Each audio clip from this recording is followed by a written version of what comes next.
ಕೆಲವೇ ಕ್ಷಣಗಳಲ್ಲಿ ಮಂಡ್ಯದ ಕೆಆರ್ಎಸ್ ಜಲಾಶಯದಲ್ಲಿ ಕಾವೇರಿ ಆರತಿ ನಡೆಯುವುದಿದೆ. ಬೋಟಿಂಗ್ ಪಾಯಿಂಟ್ ಬಳಿ ಡಿಸಿಎಂ ಡಿಕೆ ಚಾಲನೆ ಕೊಡಲಿದ್ದಾರೆ.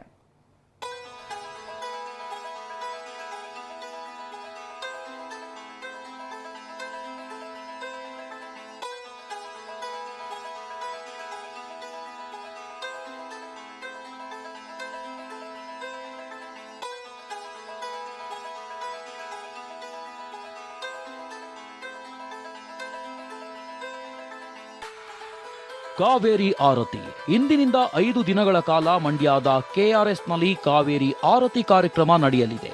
ಕೆಲವೇ ಕ್ಷಣಗಳಲ್ಲಿ ಕಾವೇರಿ ಆರತಿಗೆ ಡಿಸಿಎಂ ಡಿಕೆ ಚಾಲನೆ ನೀಡಲಿದ್ದಾರೆ. ಶ್ರೀರಂಗಪಟ್ಟಣ ತಾಲೂಕಿನ ಕೆಆರ್ಎಸ್ ಡ್ಯಾಂನ ಬೋಟಿಂಗ್ ಪಾಯಿಂಟ್ ಬಳಿ 5 ದಿನಗಳ ಕಾಲ ಸಾಂಕೇತಿಕವಾಗಿ ಕಾವೇರಿ ಆರತಿ ನಡೆಯಲಿದೆ. ಕಾವೇರಿ ಮಾತೆಗೆ ಪೂಜೆ ಬಳಿಕ ಡಿಸಿಎಂ ಡಿಕೆ ಕಾರ್ಯಕ್ರಮ ಉದ್ಘಾಟಿಸಲಿದ್ದಾರೆ. ಗಂಗಾರತಿ ಮಾದರಿಯಲ್ಲೇ ಕಾವೇರಿ ಆರತಿ ಮಾಡಬೇಕು ಅನ್ನುವಂಥದ್ದು ಡಿಕೆ ಶಿವಕುಮಾರ್ ಅವರ ಕನಸಿನ ಯೋಜನೆ ಆಗಿರುವಂಥದ್ದು. ಇವತ್ತಿನಿಂದ 5 ದಿನಗಳ ಕಾಲ ಕಾವೇರಿ ಆರತಿಗೆ ಚಾಲನೆ ಸಿಗ್ತಾ ಇರುವಂಥದ್ದು. ನನಗೆ ದೃಶ್ಯದಲ್ಲಿ ತೋರಿಸ್ತಾ ಹೋಗ್ತೇನೆ. ಕೆಆರ್ಎಸ್ ಜಲಾಶಯದ ಬೋಟಿಂಗ್ ಪಾಯಿಂಟ್ ಏನಿದೆ, ಈ ಒಂದು ಬೋಟಿಂಗ್ ಪಾಯಿಂಟ್ ಮುಂಭಾಗದಲ್ಲೇ ಈ ಒಂದು ಕಾವೇರಿ ಆರತಿಗೆ ಚಾಲನೆ ಸಿಗ್ತಾ ಇರುವಂಥದ್ದು. ಕಾವೇರಿ ಮಾತೆಗೆ ಪೂಜೆಯನ್ನು ಸಲ್ಲಿಸಲಾಗುತ್ತೆ.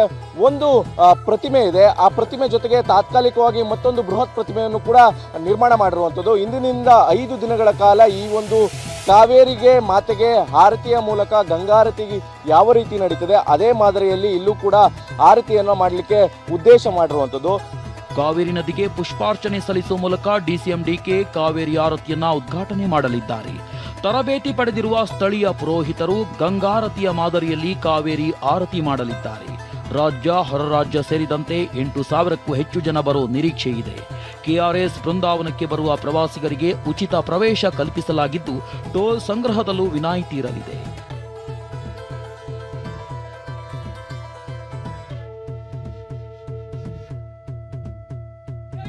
ಕಾವೇರಿ ಆರತಿ ವಿರೋಧಿಸಿ ಅನ್ನದಾತರು ಬೀದಿಗಿಳಿದಿದ್ರು. ಕಪ್ಪು ಪಟ್ಟಿ ಧರಿಸಿ ರೈತ ಸಂಘಟನೆಗಳು ಮಂಡ್ಯದಿಂದ ಕೆಆರ್ಎಸ್ ಚಲೋ ನಡೆಸಿದ್ವು. ಕಾವೇರಿ ಆರತಿ ಮಾಡದಂತೆ ಎಚ್ಚರಿಕೆ ನೀಡಿದ್ರು. ದಿಲೀಪ್ ಚೌಡಳ್ಳಿ, ಟಿವಿ9 ಮಂಡ್ಯ.